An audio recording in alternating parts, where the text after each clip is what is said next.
guys, so today I just want to show you what I keep inside of my supply binder. This is the binder that I take with me every day as a supply early childhood educator here in Ontario.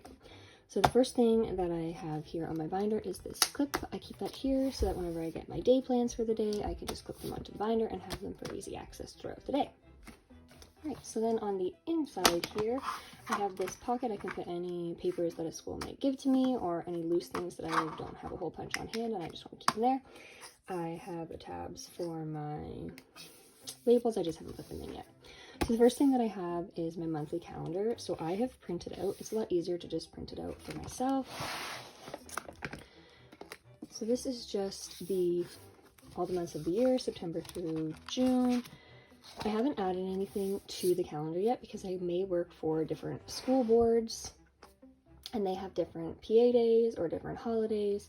So I haven't marked any of that in yet, but instead of bringing my actual planner to school with me and having all my personal things on there, it's easier just if someone says, hey, are you available this day? I just open up the calendar and I can look and see what days I'm working, or if I have an appointment, I'll just put an X on it so I know I can't work that day. And it's just so much easier to have this just at my fingertips all day when I'm working. Alright, so in the next section, I have this passwords and logins page. So because I work for different school boards as a supply teacher, different school boards have access to different websites like Tumblebooks and Bookflix, and through our library we get a password that the school has already paid for that program. So on this part I would just write the name of the website, the password, and then any notes like which school board it's good for, or like which video is a really good one on there, just any kind of notes. But that's good to have.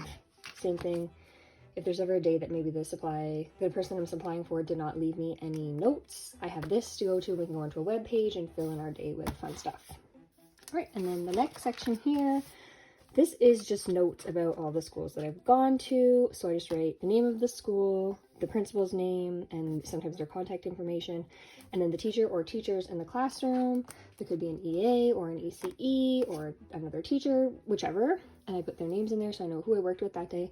And then notes, so let's say I was working for Jan and she has 4 duties that day. It's good to know, that way when I supply back at the school, I know that I should probably bundle up if it's winter time because I'll be going outside 4 times. Or maybe if there's like a severe peanut allergy, just anything that I need to know about that specific classroom. So on the day before I go back in, I can quickly reference it and just say, perfect, this is what I need to know about that specific classroom. So I also keep track of where I've worked, because as a early childhood educator, we only work for 10 months of the year, and the last 2 months of the year we have to be supplemented by the government. But in order to get supplemented by the government, you have to have worked so many days. It's quite a process. So I like to keep track of all of the days that I worked and all of the hours that I worked so that I know I'm going to get paid over the summer. Kind of the same thing. Working as a supply teacher, you do not know what your paycheck is going to look like.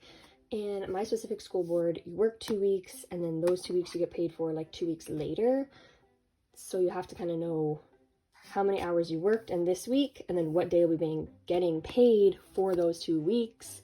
So I kind of just keep an estimate of how much I think it'll be based on how many hours I did and like my pay, and then I write down what my actual was. That's also just a good thing to keep track of, so I can kind of look back and say, okay, I worked this many hours this week and this is how much money I made. Just have a general reference of how much my paycheck is going to be. And then in the next section, I just have some blank white papers. You never know when you might need a piece of white paper, take notes, anything like that. I may add some extra line paper in here as well, just to have it. I haven't filled this section in yet, but normally this has like little coloring pages or quick worksheets that I can do with the kids if the teacher hasn't left me any work to do with the kids. I don't really like just sitting. I'd rather have something I can pull them to do, so I might do like math or reading or some kind of work with the kids, just that I know simple stuff. Doesn't matter what they're working on in school at the time, it's just easy stuff. And in the last section, I have this little folder and it has some books in it. Again, you never know when you get there. If the internet's not working, it's nice to have a book that you know by heart, so it's easier to read. My Pete the Cat came with this little CD so you can listen to it. Some schools have CD players, some don't, so I bring that with me. an easy, funny math book. Everybody loves Pete the cat, and everybody loves the pigeon.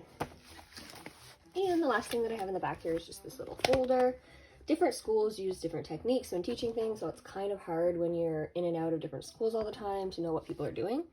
But one of the things that I like to do for teaching sight words is the sight word songs. So this has a full list of all the kindergarten sight words and the songs that go along with them. I find that even though some schools don't use these, it's a fun thing to teach the kids, even if they just get 1 or 2 songs.